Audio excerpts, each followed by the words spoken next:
Everyone, तो आज हम देखने वाले हैं क्लास 10 का थ्योरम नंबर 8.3।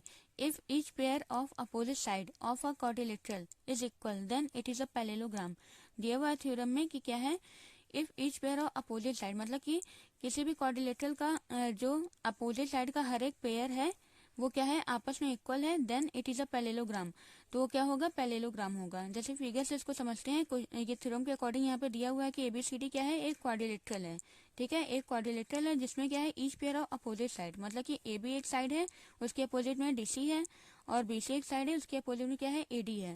तो यहाँ देखिए लिखा हुआ है कि each pair of opposite side of a quadrilateral is equal, मतलब कि इस क्वाड्रिलेटरल एबीसीडी का each pair of opposite side मतलब कि ए बी डीसी के क्या है, इक्वल है, और बीसी क्या है, एडी के इक्वल है। ठीक है, each pair of opposite side क्या हो गए, आपस में इक्वल हो गए। तो हमें प्रूफ करना है कि then it is a parallelogram. हमें प्रूफ करना है कि ये क्या है, पैरेललोग्राम है। ठीक है, तो अब देखिए पैरेललोग्राम हम इसको कैसे हम प्रूफ कर सकते हैं। पैरेललोग्राम प्रूफ करने के लिए देखिए, मैंने आपको इंट्रोडक्शन की वीडियो में पैरेललोग्राम और उसकी प्रॉपर्टीज के बारे में बताया था। उसमें मैंने आपको ये भी बताया था कि पैरेललोग्राम कोई भी क्वाड्रिलेटरल कैसे हो सकता है कि अगर उसकी each pair of opposite side आपस में इक्वल हो। देखिए पहला पॉइंट तो ये है उसको पैरेललोग्राम प्रूफ करने का क्वाड्रिलेटरल को, कि अपोजिट साइड क्या हो, अपोजिट साइड्स इक्वल हो। ठीक है, और दूसरा ये है कि अपोजिट साइड क्या हो, पैरेलल भी हो। ठीक है, तो अब देखिए ये थ्योरम के अकॉर्डिंग तो अपोजिट साइड इक्वल पहले से हमारा दिया हुआ है, मतलब कि इसको तो प्रूफ करने की जरूरत नहीं है। हमें प्रूफ करने की जरूरत है कि अपोजिट साइड पैरेलल। तो अगर अपोजिट साइड पैरेलल हम प्रूफ कर देते हैं, मतलब कि जैसे ए बी अभी डीसी के इक्वल है, तो ए बी को डीसी के पैरेलल भी हम प्रूफ करते हैं। उसी तरह बी डी बीसी और ए डी आपस में इक्वल है, तो इन दोनों को भी हम पैरेलल अगर प्रूफ कर दें तो क्या हो जाएगा, तो हम बोल सकते हैं कि ए बी सी डी क्या है, एक पैरेललोग्राम है। ठीक है, तो अब हम क्या करेंगे, अब अपोजिट साइड को पैरेलल करने की यहाँ पर हम कोशिश करेंगे। अब उसके पहले देखिए मैंने यहाँ पे गिवन में लिखा हुआ है, गिवन में जो हमें दिया था, हमें क्या दिया था कि क्वाड्रिलेटरल एबीसीडी और उसमें ईच पेयर अपोजिट साइड क्या है, आपस में इक्वल है। तो मैंने लिखा है कि ABCD is a quadrilateral in which A B equal to C D, ठीक है, अपोजिट साइड आपस में इक्वल है, and B C equal to A D और B C equal to A D. ठीक, हमें प्रूफ करना है कि एबीसीडी इज अ पैरेललोग्राम। हमें प्रूफ करने की क्या है, एक पैरेललोग्राम है। अब पैरेललोग्राम हम कैसे इसको प्रूफ करेंगे, अपोजिट साइड को पैरेलल दिखाकर। तो यहाँ मैंने लिखा है कि A B parallel to C D, A B को हमें सी डी के पैरेलल दिखाना है, और बी सी को ए डी के, बीसी को एडी के पैरेलल दिखाना है। ठीक है, इतना तो गिवन है, ट्रू प्रूफ में हमने लिख लिया। अब देखिए हमें अपोजिट साइड को पैरेलल दिखाने के लिए अब इस फिगर में कुछ कंस्ट्रक्शन करना होगा। देखिए कंस्ट्रक्शन में हम ये करने वाले हैं कि हम यहाँ से ए से सी को ज्वाइन करने वाले हैं। ठीक है, आइए सबसे पहले ज्वाइन कर लेते हैं, फिर देखते हैं आगे क्या है।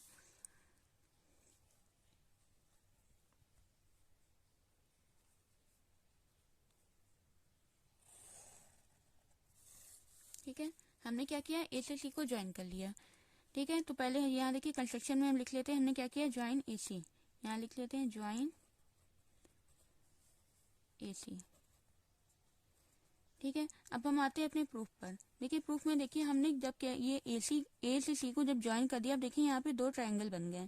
ठीक है, जब ये दो ट्रायंगल बन गए तो अब हम क्या करते हैं, इन दोनों ट्रायंगल में बारी बारी से आते हैं। अब इन बारी बारी से क्या आते हैं, हम इन दोनों ट्रायंगल को अगर कॉन्ग्रुएंट प्रूफ करने, देखिए कॉन्ग्रुएंट प्रूफ करना इजी होगा। कैसे, कॉन्ग्रुएंट प्रूफ करने के लिए हमें 3 कंडीशन चाहिए होती है ना। थ्री मतलब कि कॉन्ग्रुएंसी के हम लोगों ने कई सारी क्राइटेरियाज पढ़ी हैं। तो किसी भी दो ट्रायंगल को कॉन्ग्रुएंट प्रूफ करने के लिए हमें 3 पॉइंट्स चाहिए होते हैं। अब देखिए क्या इसमें 3 पॉइंट्स हैं, देखिए इस ट्रायंगल में और इस ट्रायंगल में। यहाँ ए बी इस ट्रायंगल के डीसी के इक्वल है, और फिर इस ट्रायंगल का बीसी इस ट्रायंगल के एडी के इक्वल है। और तीसरी चीज देखिए, ये एसी जो है, एसी साइड ये इसमें भी है और इसमें भी, मतलब कि दोनों में आ रही है, तो दोनों में कॉमन, तो हमें 3 चीजें मिल गई। ठीक है, हमें 3 कंडीशन मिल गए, तो 3 कंडीशन मिल गया तो हम क्या बोल सकते हैं कि दोनों ट्रायंगल क्या है, कॉन्ग्रुएंट है। ठीक है, आइए सबसे पहले इतना करते हैं, फिर देखते हैं आगे हमें इसको पैरेलल प्रूफ करने के लिए और क्या करना है। तो सबसे पहले यहाँ तक कौन से ट्रायंगल है, ट्रायंगल ए बी सी और ट्रायंगल सी डी ए। ठीक है, ये वाला और ये वाला लिखते हैं, in triangle A B C and triangle C D A. ठीक है, ए बी सी नीचे वाला, ये सी डी ए ये ऊपर वाला। अब देखिए हमें जो जो कंडीशंस मिली थी उसको हम लिख लेते हैं। पहले ट्रायंगल में क्या है, ए बी किसके इक्वल है, डी सी या सी डी के इक्वल है। ठीक है, सी डी लिख लेते हैं, ए बी किसके इक्वल है, सी डी के इक्वल है। ए बी इक्वल है सी डी के। क्यों इक्वल है ये हमें क्वेश्चन में गिवन है कि अपोजिट साइड क्या होते हैं, मतलब ये होते नहीं, अपोजिट साइड क्या है इस क्वाड्रिलेटरल में, इक्वल है। तो ए बी सी डी के इक्वल है। इसी तरह से बी सी किसके इक्वल है, ए डी के इक्वल है। तो लिख लेते हैं B C equal to A D. ये भी गिवन है क्योंकि ये भी अपोजिट साइड है। इसके अलावा तीसरी चीज क्या थी कि ए सी क्या है, दोनों में है। तो मतलब ए सी इस ट्रायंगल में ए सी और इस ट्रायंगल में देखिए यहाँ से सी ए, तो ए सी इज इक्वल टू सी ए। ठीक है, ए सी का है या सी ए का है, दोनों का मतलब एक ही है। ये क्या है, कॉमन है दोनों में। ठीक है, कॉमन है इसलिए क्या है, इक्वल है। ठीक है, तो अब देखिए क्या हमें 3 कंडीशन मिल गई। ये साइड मिला, साइड मिला और साइड मिला, तो दोनों ट्रायंगल कॉन्ग्रुएंट हो जाएगा। कौन से रूल से, ट्रिपल एस कॉन्ग्रुएंस रूल से। ठीक है, तो हम यहाँ पे लिखते हैं therefore triangle A B C congruent to triangle C D A. ये दोनों क्यों कॉन्ग्रुएंट है, कैसे कॉन्ग्रुएंट है, by triple S congruency rule से क्या है, दोनों ट्रायंगल कॉन्ग्रुएंट है। अच्छा एक चीज यहाँ पे आप समझ लीजिए कि जैसे देखिए मैंने यहाँ ए बी सी और सी डी ए लिखा है, ए बी सी और सी डी ए। ठीक, तो ए बी सी और सी डी ए मेरे लिखने का क्या मतलब है कि अब देखिए सबसे पहले ये देख लेते हैं कि दोनों ट्रायंगल अब क्या हो चुके हैं, कॉन्ग्रुएंट हो चुके हैं। कॉन्ग्रुएंट होने का क्या मतलब है कि अगर इस ट्रायंगल को हम इस ट्रायंगल के ऊपर रखते हैं तो उसको पूरा पूरा कवर कर लेता है। ठीक है, और अगर दो ट्रायंगल कॉन्ग्रुएंट हो जाते हैं तो उसके करस्पॉन्डिंग साइड जितने होते हैं, करस्पॉन्डिंग एंगल जितने होते हैं, वो सब क्या होते हैं, आपस में इक्वल होते हैं। करस्पॉन्डिंग साइड्स का क्या मतलब है कि अगर एक ट्रायंगल को दूसरे ट्रायंगल पर हम रखें तो जो साइड जिस साइड के ऊपर आने पर और जो एंगल जिस एंगल के ऊपर आने पर ट्रायंगल एक दूसरे को पूरा पूरा कवर कर लेता है, तो वो साइड उस साइड के और वो एंगल उस एंगल के क्या होता है, करस्पॉन्डिंग होता है। तो जैसे देखिए मैंने यहाँ लिखा है, यहाँ पे फिर से लिख देते हैं, क्या है, ए बी सी और सी डी ए। और इसके यहाँ जैसे ए बी सी लिखा है तो ए डी सी भी लिखकर आपको समझाते हैं कि ये हमने यहाँ पर सी डी ए क्यों लिखा है, ए डी सी क्यों नहीं लिखा है। तो देखिए ये ए बी किसके करस्पॉन्डिंग है, मतलब कि ए बी किसके इक्वल है, सी डी के इक्वल है। ए बी किसके इक्वल है, सी डी के इक्वल है। और अगर हमने इसको यहाँ पे ए डी लिखे होते तो यहाँ से होता कि ए बी ए डी के इक्वल है, तो क्या ये ए बी ए डी के इक्वल है, नहीं है। ठीक है, तो मतलब कि हम ये नहीं लिखेंगे, हम ये लिखेंगे। देखिए इससे सब कुछ साफ साफ पता चल जाता है कि ए बी किसके इक्वल है, सी डी के इक्वल है। उसी तरह से ये बी सी किसके इक्वल है, डी ए के इक्वल है, बी सी डी ए के भी इक्वल है। ठीक है, इसके अलावा ये ए सी सी ए के इक्वल है। ठीक है, तो वही तीनों चीजें हमें मिल गई, तो इसका मतलब कि हम क्या लिखेंगे, ए बी सी कॉन्ग्रुएंट है सी डी ए के। ठीक है, और इसी तरह से इसमें एंगल्स भी आपस में इक्वल होंगे। जैसे ये पहला ए है तो एंगल ए एंगल सी के इक्वल होगा। ठीक है, अब इसको देखिए हम आगे आपको समझाते हैं। अब देखिए क्योंकि दोनों ट्रायंगल क्या हो चुके हैं, कॉन्ग्रुएंट हो चुके हैं, तो हम लिखेंगे triangle A B C congruent to triangle C D A. A B C C D A मैंने इसको क्यों लिखा वो आप समझ गए होंगे। अब इसके अलावा देखिए क्योंकि दोनों ट्रायंगल कॉन्ग्रुएंट हो चुके हैं, हमें प्रूफ क्या करना है कि अपोजिट साइड क्या होते हैं, पैरेलल होते हैं। ठीक है, तो अब देखिए क्योंकि दोनों कॉन्ग्रुएंट हो चुके हैं तो ये देखिए इस ट्रायंगल में एबीसी में यहाँ पर एक एंगल बन रहा है और इस ट्रायंगल में यहाँ पर एक एंगल बन रहा है। तो अब ये दोनों एंगल भी क्या होंगे, अगर इस एंगल को हम 1 दे दें, इस एंगल को 2 दे दें, तो ये दोनों एंगल क्या होंगे, आपस में इक्वल होंगे। क्यों इक्वल होंगे, क्योंकि ये भी क्या है, इस ट्रायंगल और इस ट्रायंगल एक दूसरे की क्या है, करस्पॉन्डिंग एंगल है। तो अगर दो ट्रायंगल कॉन्ग्रुएंट हो जाता है तो उसके करस्पॉन्डिंग एंगल और साइड सब इक्वल होंगे, तो मतलब कि एंगल 1 एंगल 2 के इक्वल होगा। ठीक है, जैसे देखिए मैंने आपको यहाँ बताया था, यहाँ ए है तो यहाँ सी है। ठीक है, यहाँ देखिए ए है यहाँ सी है, तो ए एंगल इक्वल होगा एंगल सी के। तो देखिए यहाँ एंगल ए, ये एंगल ए का हाफ पार्ट यहाँ आ रहा है और एंगल सी का यहाँ आ रहा है, तो मतलब एंगल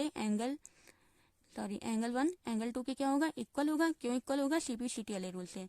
तो यहाँ लिखते हैं therefore angle 1 is equal to angle 2। ये क्यों आपस में इक्वल है, सीपी सीटी से। ठीक है, सीपी सीटी से इक्वल है। अच्छा एक चीज और देखिए कि अगर यहाँ ऊपर समझ लीजिए कि अगर मान लीजिए 2 लाइनें हैं, ठीक है, उसको एक तीसरी लाइन काटती है, तो तीसरी लाइन जो काटती है उसको क्या बोलते हैं, ट्रांसवर्सल लाइन। तो ट्रांसवर्सल लाइन के इधर और इधर इंटीरियर में अपोजिट साइड में 2 एंगल बनते हैं जिन्हें बोलते हैं अल्टरनेट इंटीरियर। ठीक है, तो अगर ये अल्टरनेट इंटीरियर है, जैसे अगर ये तो पैरेलल लाइन नहीं है, अगर मान लीजिए पैरेलल लाइन है, ठीक है, तो ये जो अल्टरनेट इंटीरियर, तो क्या है देखिए ये जो अल्टरनेट इंटीरियर है 1 इक्वल टू, तो ये यहाँ पे इस फिगर में भी वही बन रहा है। देखिए ये ए डी सी और ए बी क्या है, 2 लाइनें हैं, जिसको ये तीसरी लाइन सीए या फिर एसी क्या कर रही है, कट कर रही है। तो यहाँ पे देखिए इंटीरियर में अपोजिट की तरफ ये एंगल बन रहे हैं। देखिए ये इस तरह से दिया हुआ है, ये डीसी है, ये एबी है, यहाँ से एसी इसको कट कर रहा है कि यहाँ एंगल बन रहा है, यहाँ बन रहा है। तो ये दोनों क्या है, अल्टरनेट इंटीरियर एंगल है। ठीक है, तो एंगल 1 इक्वल टू एंगल 2 है, तो इसका मतलब ये दोनों एंगल 1 और 2 क्या है, अल्टरनेट इंटीरियर एंगल है। और एक और चीज कि अगर अल्टरनेट इंटीरियर आपस में इक्वल होते हैं तो अल्टरनेट इंटीरियर इक्वल केवल पैरेलल लाइन पर ही होते हैं। इसके अलावा जैसे ये भी लाइनें हैं तो अल्टरनेट तो यहाँ भी बन रहे हैं लेकिन यहाँ इक्वल नहीं होंगे क्योंकि ये दोनों पैरेलल लाइन नहीं है, यहाँ दोनों की वैल्यू अलग होगी। अल्टरनेट इंटीरियर दोनों सेम एंगल तब होंगे जब वो पैरेलल लाइन पर फॉर्म होंगे। तो इसका मतलब एंगल 1 इक्वल टू एंगल 2 यहाँ क्या है, ये पहले तो अल्टरनेट इंटीरियर है और अल्टरनेट इंटीरियर क्योंकि आपस में इक्वल है तो हम बोल सकते हैं कि ये दोनों अल्टरनेट इंटीरियर जिस लाइन पर फॉर्म हो रहा है, जैसे कि एबी पर और डीसी पर, ये दोनों लाइनें क्या होंगी, पैरेलल लाइन होगी। क्यों, क्योंकि अल्टरनेट इंटीरियर क्या है, आपस में इक्वल है। ठीक है, तो हम यहाँ लिखते हैं क्योंकि 1 2 के इक्वल है तो हम लिखते हैं कि which is also alternate interior. ठीक है, तो यहाँ पे मैं लिखती हूँ कि which is also alternate interior. ठीक है, देखिए मैंने यहाँ पे लिख दिया which is also alternate interior कौन, 1 और 2। तो अगर अल्टरनेट इंटीरियर, क्योंकि यहाँ देखिए 1 और 2 आपस में इक्वल हैं, तो अगर अल्टरनेट इंटीरियर आपस में इक्वल हम हैं तो हम बोल सकते हैं कि दोनों एंगल जिस लाइन पर फॉर्म हो रहा है, मतलब कि ए बी और सी डी पर, वो दोनों लाइनें क्या हैं, आपस में पैरेलल हैं। क्योंकि अल्टरनेट इंटीरियर क्या होते हैं, पैरेलल लाइन पर इक्वल होते हैं। तो अगर इक्वल है तो मतलब ये दोनों लाइनें क्या है, पैरेलल हैं। तो हम इस तरह से लिख सकते हैं कि ए बी पैरेलल है किसके, सी डी के। Therefore A B parallel to C D. ठीक है, अगर हम इसको अभी ले लेते हैं इक्वेशन 1। ठीक है, अब उसी तरह से देखिए यहाँ पर एक और एंगल बन रहा है। अभी तो हमने इसको लिया, अब देखिए यहाँ पर भी एंगल बन रहा है और यहाँ भी बन रहा है। अगर हम इसको 3 ले लें और इसको 4 ले लें तो देखिए ये भी इसी के जैसा सेम है। अब ये यहाँ देखिए यहाँ इस तरह से बन रहा है, ये दोनों ऐसे लाइनें हैं, इसको ये तीसरी लाइन कट कर रही है। अब यहाँ पे एक एंगल बन रहा है, यहाँ पे बन रहा है, तो ये भी अल्टरनेट इंटीरियर है और ये भी क्या है, आपस में इक्वल हो गया। क्यों, सीपीसीटी वाले रूल से। इस ट्रायंगल का ये एंगल, इस ट्रायंगल का ये एंगल, मैंने आपको यहाँ बताया ना, ये देखिए ये भी सी में आ रहा है, ये भी ए में आ रहा है। तो मतलब क्योंकि सी तो ए के इक्वल था, एंगल सी एंगल ए के इक्वल था, क्योंकि दोनों ट्रायंगल क्या है, करस्पॉन्डिंग है। तो इस तरह से लिख सकते हैं एंगल 4 इक्वल टू एंगल 3। यहाँ लिखते हैं and angle 4 is equal to angle 3। ये भी क्यों इक्वल है, सीपीसीटी वाले रूल से। ठीक, अब ये भी देखिए क्या है, क्योंकि ये भी अंदर की तरफ अल्टरनेट इंटीरियर एंगल बना रहा है। ठीक है, और क्योंकि यहाँ भी अल्टरनेट आपस में इक्वल है तो ये भी जिस लाइन पर फॉर्म हो रहा है, मतलब कि बीसी और एडी, ये दोनों भी क्या होंगे, पैरेलल हो जाएंगे। ठीक है, अब इसी चीज को यहाँ पे लिखते हैं। पहले देखिए मैंने यहाँ पे लिख लिया कि which is also alternate interior, क्योंकि ये भी क्या है, अल्टरनेट इंटीरियर है। क्योंकि और अल्टरनेट इंटीरियर तो है और ये भी क्या है, आपस में इक्वल भी है। देखिए 4 क्या है, 3 के इक्वल है। ठीक है, सीपीसीटी से इक्वल है। तो अगर अल्टरनेट आपस में इक्वल होते हैं तो हम बोल सकते हैं कि वो दोनों एंगल जिस लाइन पर फॉर्म हो रहे हैं वो दोनों लाइनें क्या है, पैरेलल हैं। इस तरह से बीसी पैरेलल हो जाएगा एडी के। ठीक है, तो अगर हम इसको इक्वेशन 2 ले लेते हैं तो देखिए इक्वेशन 1 और इक्वेशन 2 से हमें क्या मिलता है। देखिए हमें प्रूफ क्या करना था कि एबीसीडी क्या है, पैरेलल है, अरे पैरेललोग्राम है, सॉरी पैरेललोग्राम हमें प्रूफ करना था। तो पैरेललोग्राम होने की कंडीशन मैंने आपको बताई थी कि अपोजिट साइड इक्वल होनी चाहिए, जो कि गिवन था। और दूसरा ये था कि अपोजिट साइड पैरेलल होनी चाहिए। तो देखिए क्या अपोजिट साइड अब पैरेलल हो गए, ए बी सी डी के पैरेलल हो गया यहाँ इक्वेशन 1 में। ठीक है, और बी सी ए डी के भी पैरेलल हो गया यहाँ इक्वेशन 2 में। तो अगर अपोजिट साइड आपस में पैरेलल है तो हम बोल सकते हैं कि एबीसीडी क्या है, पैरेललोग्राम है। ठीक है, क्योंकि पैरेललोग्राम होने की यही कंडीशन है कि अपोजिट साइड इक्वल और पैरेलल होनी चाहिए। तो यहाँ पे लिखते हैं therefore ABCD is a parallelogram. ठीक है, यही हमें क्या करना था, प्रूफ करना था।